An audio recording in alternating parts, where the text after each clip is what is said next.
কারো কাছে, পৃথিবীর কোন সৃষ্টির কাছে যাররা পরিমাণ কিচ্ছু পাওয়ার আশা করবেন না।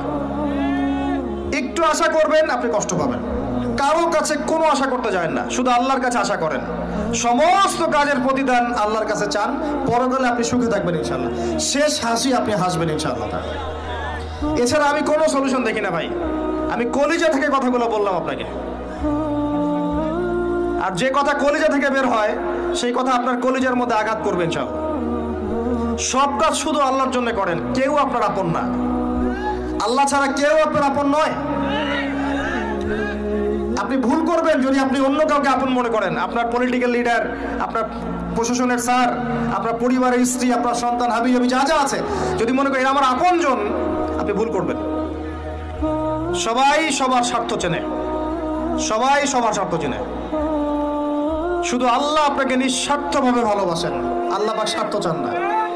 সারাটা জীবন পাপ করে থাকলেও একটা বার দাঁড়িয়ে খালি বলেন আল্লাহ আস্তাগফিরুল্লাহ ওয়া আতুবু ইলাইহি। মন থেকে বলেন আল্লাহ আমি ভুল করেছি, আল্লাহ আমাকে মাফ করে দাও। এক মুহূর্তের মধ্যে আল্লাহ পাক আপনার সমস্ত গুনাহগুলোকে নেকিতে পরিবর্তন করে দিবেন ইনশাআল্লাহ। আল্লাহ ছাড়া কেউ নাই আপন। আল্লাহর জন্য খালেস করে ফেলেন নিজেকে, তার দ্বীনের জন্য চেষ্টা করেন। তার দিন আজকে অবহেলিত, তার দিন আজকে অপদস্থ। সারা বিশ্বের বুকে আজকে মুসলিমরা নির্যাতিত, নিপীড়িত। দিনকে এগিয়ে নেওয়ার জন্য কিছু করেন। আপনার ক্ষুদ্র ক্ষুদ্র প্রচেষ্টা ইনশাআল্লাহ আগামী দিন ইসলামের বড় বিজয় নিয়ে আসবে। দিনের জন্য খালেস করে ফেলেন নিজেকে। আপনার সময় আছে এখন, জ্ঞান অর্জন করেন, জ্ঞান অর্জন করেন, পড়াশোনা করেন, আলেম ওলামার কাছে গিয়ে ক্লাসিক্যাল বইগুলো পড়েন, প্রজেক্ট রেডি করেন, দাওয়াতি কাজ করেন, বই লিখেন, বক্তব্য দেন, দিনের জন্য করেন। আপনাকে আপনার দুনিয়া আল্লাহ গুছিয়ে দিবেন ইনশাআল্লাহ। দুনিয়া আল্লাহ গুছিয়ে দিবেন ইনশাআল্লাহ। আপনি দিনের জন্য খালেস করে ফেলেন নিজেকে, আল্লাহর দিনের হয়ে যান। এবং দুনিয়া যে কাজগুলো করবেন শুধু আল্লাহ সন্তুষ্টির জন্য করবেন, কারো কাছে কিচ্ছু পাওয়ার আশা করবেন না। দেখবেন ইনশাআল্লাহ আপনি সুখে থাকবেন।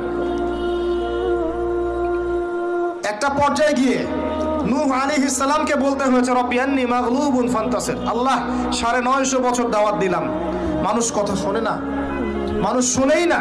950 বছর দাওয়াত দিলাম, আল্লাহ আমার পরিবারের লোকও কথা শোনে না। আল্লাহ আমি পরাজিত, তুমি আমাকে সাহায্য করো। একটা পর্যায়ে গিয়ে লূত আলাইহিস সালামকেও তার স্ত্রী সন্তান ছেড়ে চলে যেতে হলো। একটা পর্যায়ে গিয়ে ইব্রাহিম আলাইহিস সালামকে তার বাবাকে ছেড়ে চলে যেতে হলো। একটা পর্যায়ে গিয়ে আসহাবুল কাহফকে সমাজ থেকে চলে যেতে হলো দূরে।